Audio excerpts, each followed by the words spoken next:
All right. Well, we're going to get started. Thank you, Ruthie, for being here and being a part of this. I am really excited to have you and ask you a few questions about you and the industry and a little bit about yourself. So why don't you start and introduce yourself and your history, when you got into beauty school, how long you've been in the industry, what services you offer, and everything like that. Okay, sounds good. Well, my name is Ruthie. My salon is called Ruthie and Salon. And let's see, okay, you want the full story. So maybe like why I became a hairdresser first? Yeah, that would be great. Let's do it. Okay. So this is always a fun one to answer because everybody asks that when you're cutting their hair. Why'd you do this?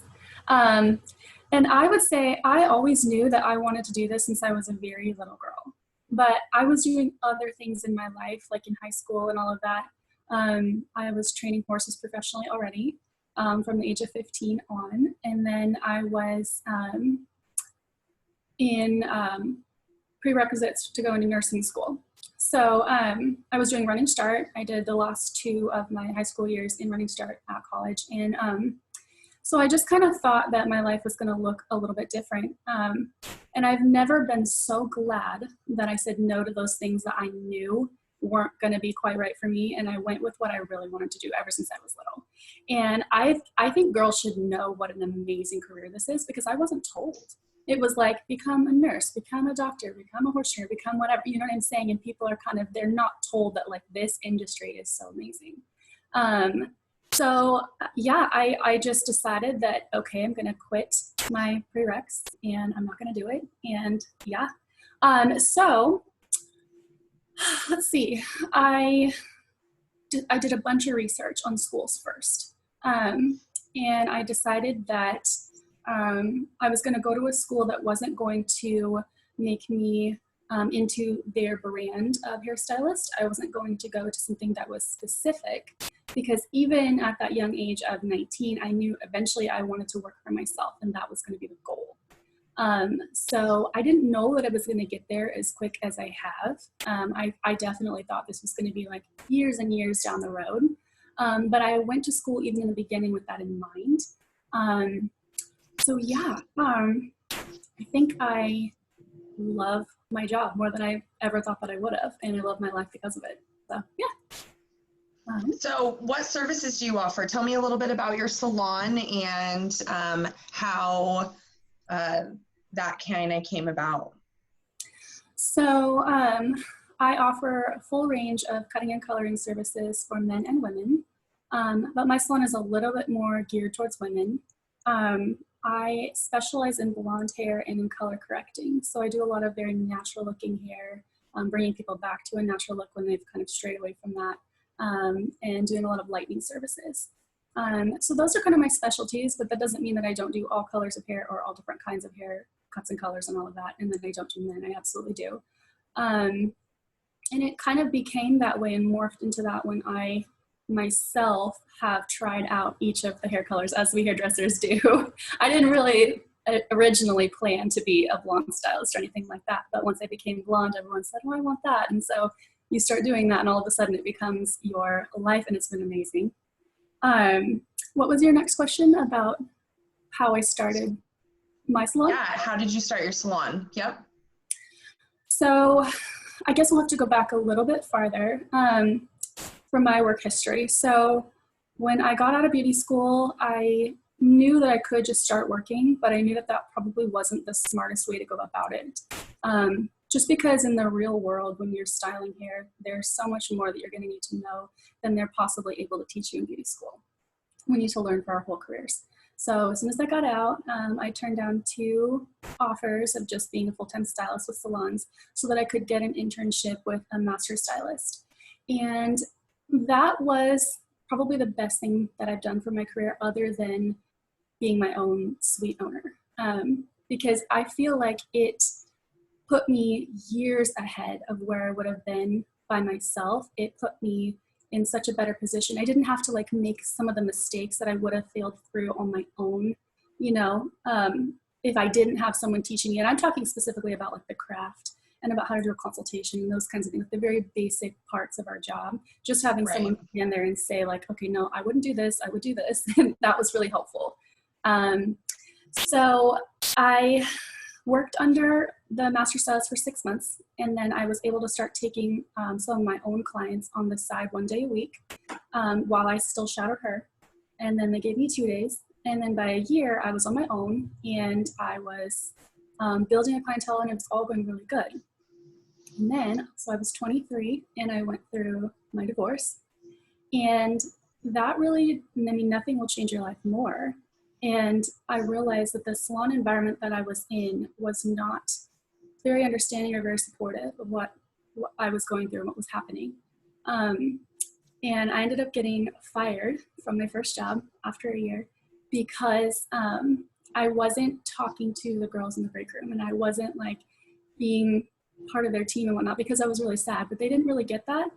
I don't think that the work was suffering, like with the clients or with the hair. I think it was just more personally. They were like, is she here? Is she not?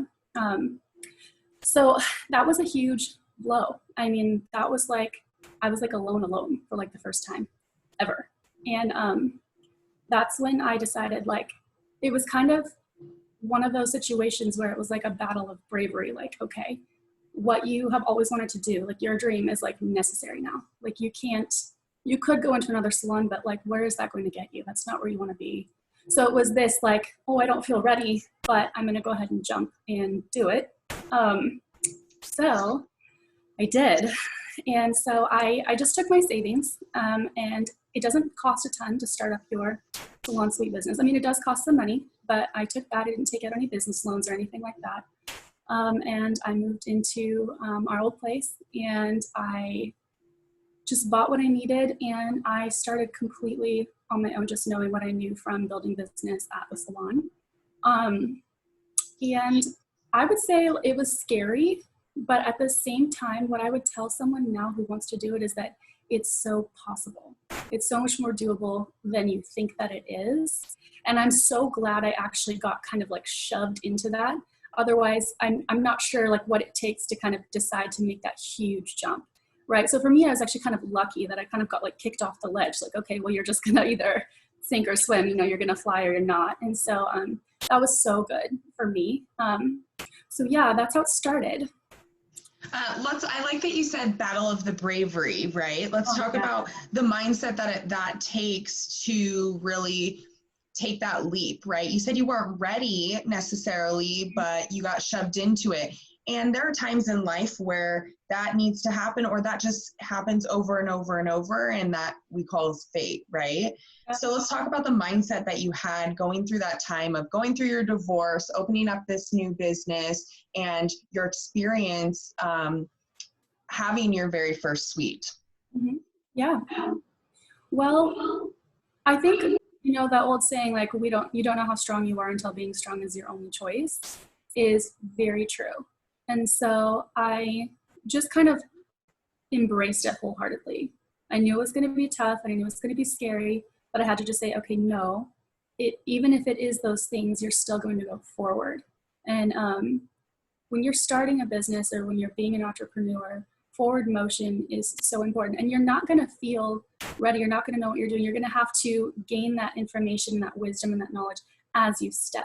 You know, you can't learn when you're stopped. You can't, you know, if a ship is going through the ocean, you can't turn it unless it's moving. And so that is the big thing that you have to realize, is that you're not going to feel like going forward, and you're not going to feel like this is possible, but you actually have to move. And if you move and you fail, that's okay. You can just right the ship, you can turn, and you can make new decisions, but you absolutely have to move. Otherwise, you know, you will, you know, regress and all of that. And I've had times in my salon where that's happened. Absolutely. I've had whole seasons where I wasn't really moving forward. And so I was just kind of barely maintaining and just kind of barely making it, and barely just like doing what I had to do to kind of stay afloat. So yeah, you're going to have both seasons. You're going to have both things that happen, both mindsets. And so much of it that I've learned, and that you've seen me learn actually in our suite now, is a couple years ago, just that your emotions are going to affect your business if you let them. They're very, very powerful, and whatever you're going through in your own life, you have to learn how to be brave enough to separate those a little bit and say, like, this is what I'm going through, this is what I'm doing, but this is my goal, and this is the mindset it's going to take to get there. And the mindset that it's going to take to get there is not super emotional. It's not afraid. It's not all of these things. You can feel those things, but you have to choose to act, against those. The more you do it, the easier it gets. And the more years that you're in business for yourself, and the more that you have success, the more you just become sure. Like, it doesn't feel now the way that it felt then. Like, if I had like this whole thing that we're going through right now as a world, if it happened in the beginning, I would be in a little bit different mindset than now. And I'm really surprised that, like, we've come into this and I'm not even worried. Like, I couldn't even have imagined that if you told me that, I wouldn't have an income, or I wouldn't be able to work and all of that, that I would be so calm, and that I would be feeling capable and knowing for sure that the clientele is there, the business is there, everything that I built is there, and I can trust it. And I just really don't have to worry about it. That's huge. And that's like really telltale to me from where I've been and how far I've come. So, yeah. Great. Let's talk about your move into Executive Beauty Suites and your choice to move your salon from, essentially one side of a city to a completely different city in a whole new area. Let's talk about your decision to do that and how that kind of came about. Yeah. Okay. So when I first started to rent, that the place that we were at, to my knowledge, was the only place that was open around here. It was kind of like an option. It was like, that's where you go. If you want to own your own suite, then that's your option. And so I went into that, and that was my only frame of reference and my only experience. And at first I thought it was pretty good, but I didn't know what it could be. And so what it was you were incredibly alone. You were very, it was just a true, like, this is your business rental space, and you pay the rent, and you do what you do. So there was no help and no instruction and no anything like that, which is why I was saying earlier, it was very much like a sink or swim type thing, and you just had to kind of figure it out. So that's how I thought that this all was. Like, the whole concept was just always going to be that way. And because I had come from the salon that was very, like, understanding and not very nice to me, like, during all that time, and the girls they're girls. They weren't great, and that's just the way it was. Since I came from that into the suites, I didn't really think of, like, making friends with the girls, because it just seemed like if you're going to be in a suite concept, you're going to be alone, and that was just normal. And so I was just me, and I worked like that for a couple of years.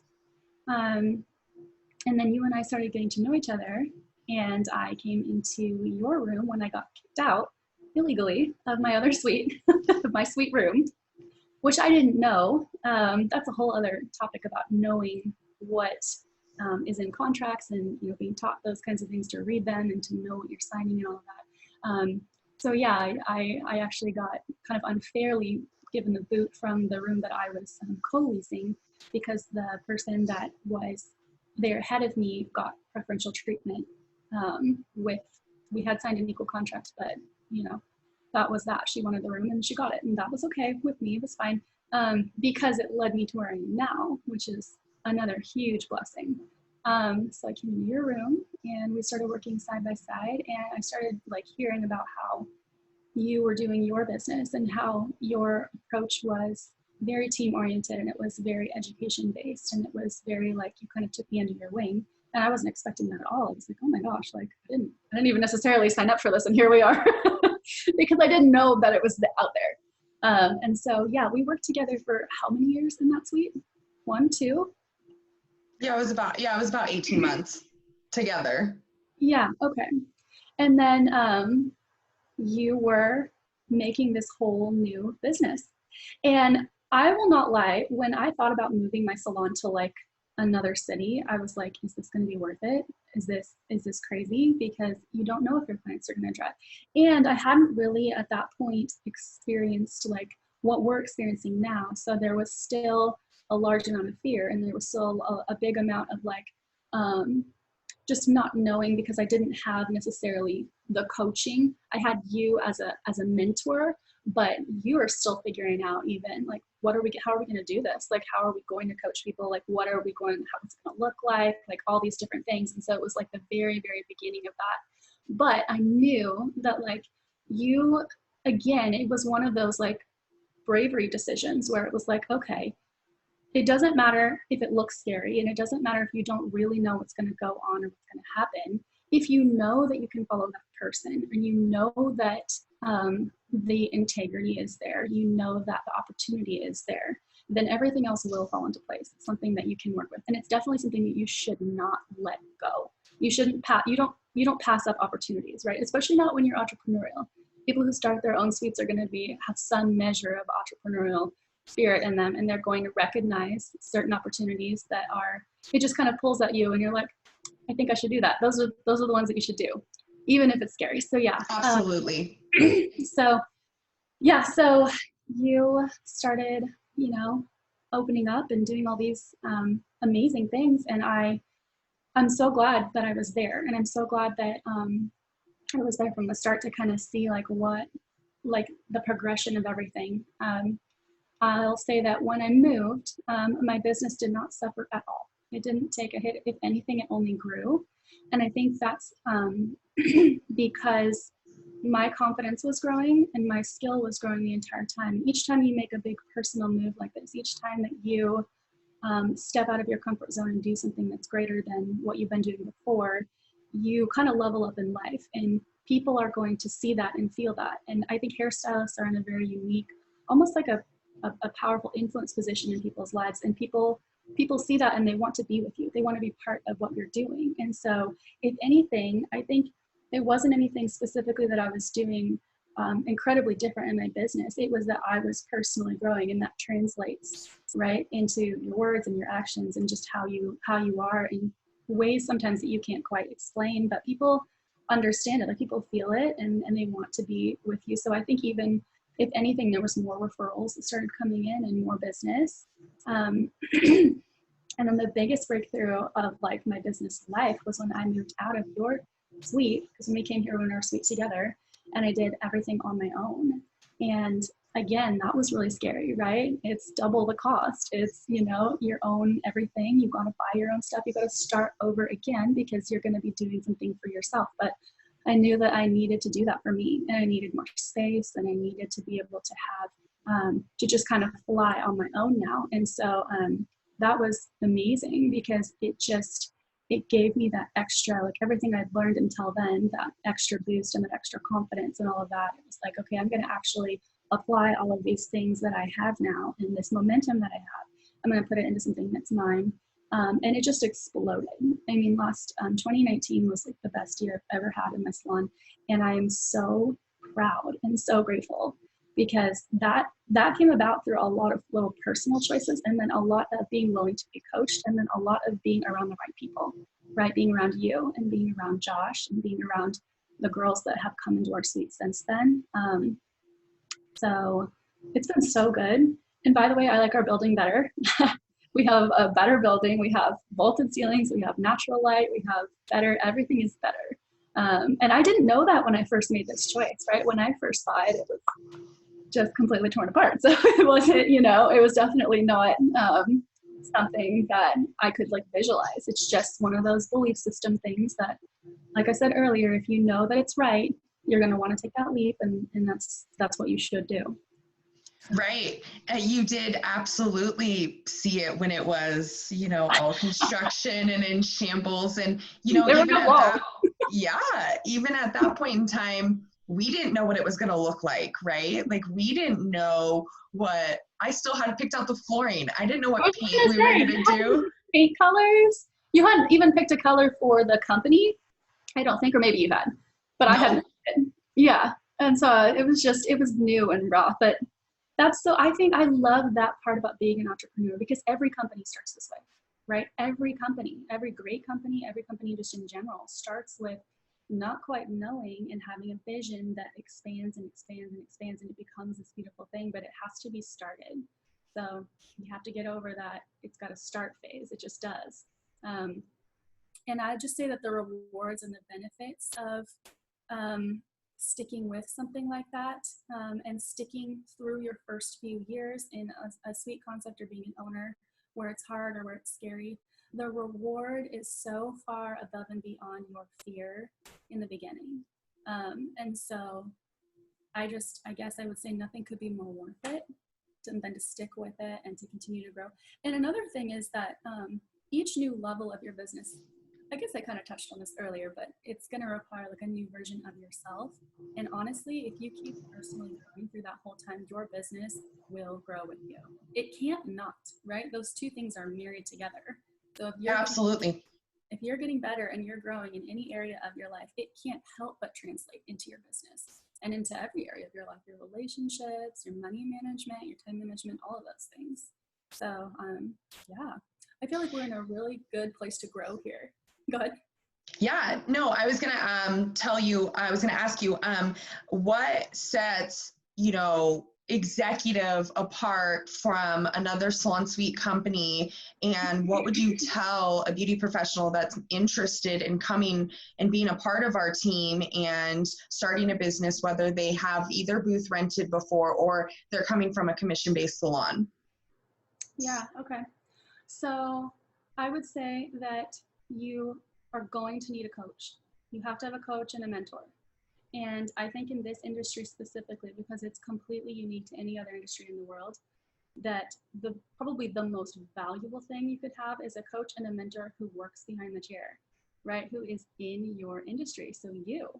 And I don't know if you can find, there's no one to my knowledge in this state or maybe any other that actually is a salon suite owner that still works behind their chair, that has built their business themselves and knows what that's like, so that they can actually tell you in the real world, this is what works as far as consultation, and this is how you rebook somebody, and this is how you are going to want to write your stuff down. And I mean, it's the simplest things that you need to know are the things that will build your business and give you confidence. It's not going to necessarily be a business coach that can tell you everything that you should be doing with your money and your marketing and all of that doesn't really know how the industry works. That's just so valuable, right? Because it isn't quite like other industries, and like regular marketing maybe doesn't quite work. I don't know. It's so incredibly personal and it's so incredibly custom that you need someone who understands that and who has built that themselves to be able to come alongside you and tell you, okay, this is how you can do this for you. This is what you can bring to the table and make special about yourself. And it will really work if they obviously have done it before you. And also, you shouldn't be following anybody in life who hasn't done what you want to do and hasn't been where you want to go. You know what I'm saying? Like, you shouldn't be very fair. You shouldn't be taking advice from somebody who actually hasn't accomplished what you're trying to accomplish. And so that right there, even just that one reason that we have a team leader that's in that capacity, that knows what she's doing, that's huge. And then also I just say that if you've been in another salon suite concept, you might, like me, not know that it's not supposed to be completely singular. Like, you're not supposed to be totally on your own. Sorry. You're going to want a team around you, and you're going to want to not feel lonely while you're working. Otherwise, I don't think you're going to be happy. So that's kind of one of the things that I've heard from girls, like saying like, well, if I go into my own suite, isn't it just going to be me forever? And yeah, if you're at another place, it will be. But if you're here, it won't be, right? Because we have brought everybody together and become friends, and we do things like our marketing meetings and our Zoom meetings. And you are creating a team that actually can benefit each other really, really well and wants to be involved in each other's lives. So it's a little bit less individual, even though each of our businesses are by themselves. It's a little bit less kind of like on your own sink or swim. It's definitely a good environment to be around. And you also just need that as a person to just be lifted up through all of these seasons. Like, it's helped me so much going through my life just to have you there, just to be a friend during all of this, even if we weren't talking about business, or even if we weren't, whatever. I can't imagine having gone through like everything I've gone through and been completely alone without that in the suite. Like that would have been so hard. So yeah, we all need to be able to have like colleagues and friends and people that are, you know, in our industry that kind of get it and that can say like, oh yeah, I understand. So yeah, let's see what else. Relatability is a really huge thing. So I'm glad that you touched on that because, Yeah. you know, as being in the beauty industry, we're creative people, and that creativity isn't just self-inspired, right? We get creativity and inspiration from everything around us. So if you're pretty closed off and you're feeling alone and you're feeling isolated, are you going to be as motivated? Are you going to be in the right mindset? And are you going to be able to really grow into the type of business owner and beauty professional that you really were meant to be? I want to touch base on, there's a lot of people that think owning a business is easy. Yeah. And that it is, you can come into a suite, you can work a couple of hours, make a couple $100, and you pay your rent. What would you tell somebody if they approached you and said that they think it would be easy, no problem? Well, it's funny because I would have said that they must already know then how to do all of these things. But the very fact that they're saying that means that they don't. Right? Because it's like, oh, how do I explain this concept? The more you know, the more you don't know, and the more you know that you need to learn, right? So someone who actually understands what business is like and actually understands that, I mean, some things could be easy later, know that it's not going to start off that way, right? They wouldn't be saying that if they actually understood. So I guess the very fact they're asking or saying those things would tell me like, okay, they actually don't know what it's going to take and they don't know what's going to go into this. And that's okay, they'll find out. But when they do find out, it'd be better for them to be in an environment where they can have coaching and they can have training and they can have someone to sit down with them and be like, this is not working. I have no idea what to do. I guess. What's the hardest part of your job in owning a business now? Oh boy. I still struggle with my marketing, right? And you know this, I'm horrible at social media, and social media builds our business. It really does. I would say the hardest part for me is just making time to do something that I don't want to do. I don't like, I know that I should. So that for sure, that's more of like a little guilt trip that you shouldn't put yourself on a guilt trip, but at the same time, you should know when and be able to recognize like when you need to get better at something. So that's one thing that I struggle with that I definitely am working on and definitely need to continue to work on. And then as far as like the hardest part, gosh, now it's not what it used to be. It used to be like getting enough clients to fill my books and fill my chair and my time and stuff. Now it's more specific because I have a very full clientele. It's more specific on, time management for them and knowing how and when to price things. Because I've become successful, now it's like, okay, well, you want to grow your whole business with that, right? So there becomes all these little nuances where like, okay, if you should be raising your prices, how and how much, and little things like that where it's almost like you need someone in the industry to help you and to teach you through those little things because they're touchy topics and because they can be awkward to talk about and because it can feel awkward to yourself to say like, oh, I deserve this, I should be doing this. You need some people around you that are going to say like, okay, this is how you can step up and this is what you should be doing as far as making your business better and better and better over time, because you will plateau. Right? You will plateau at a clientele, a certain level and a certain amount of money and a certain amount of time, and you will exhaust your time and you won't continue to get better and better and go bigger and bigger, which hopefully that's what you want. So I would say that's probably the hardest thing in my business right now is once you have like a wave of success, then it's like, okay, well, how do I not plateau at this level and how do I continue to go up? And those, like I said, those little nuances and those little things that are going to continue to bring you up and up are just things that you need to talk about with somebody who knows what they're doing, and you need to have coaching and training on, and you'll get there. But yeah, it's so funny because the problems or the struggles that I have now are just so vastly different. They're like those struggles I wanted to have right in the beginning. So right. Yeah. Great. Well, if people want to follow you and people want to get in touch with you or anything, how can they find you? Facebook, Instagram, email, what's your salon name? How can people find you? Yeah, so my salon name is Ruthie Salon, and I have a Facebook page.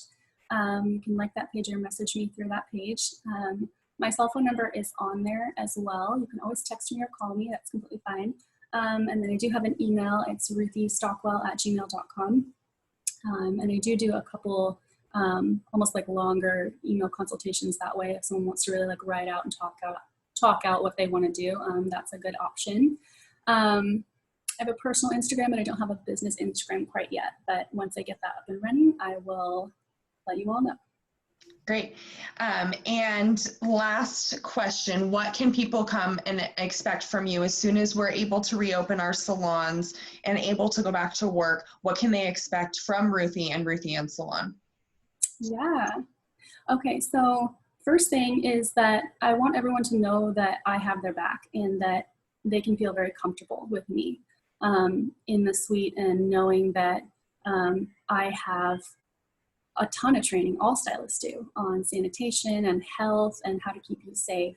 I actually have always had, well, for the last couple of years, have had an air purifier that runs 24/7 in my salon that's strong enough to take viruses out of the air. So and I have a natural product line. Like, I have these things in place already. So those will just be some extra added comfort and benefit as we're coming, back into this and people are more worried or more nervous. But I have everything set up so that it follows all the guidelines, so everyone is safe and everyone's comfortable. And I am really excited to be bringing a better service, more products, new things to reopening that I haven't necessarily had the time to work on until the quarantine thing happened. And now we've had all this time. And so I think that the salon is going to be better than it ever has been because of this season. I think it's going to be much more streamlined. It's going to be easier for the clients. I mean, there's just so many things that I've put in place that I'm really excited. Like, I can't wait until I'm like, let me go. Like, I would love to just get back to work because we're ready to go. So yeah, I just want people to feel comfortable and know that they're safe and know that they're always going to be really well taken care of, and that this is a good place to be. Great. I think that's great. Well, thank you so much, Ruthie, for spending some time with me today and letting me interview you about your experience and you. And I appreciate your time. Yep. Thank you, Lacey, so much. You're amazing.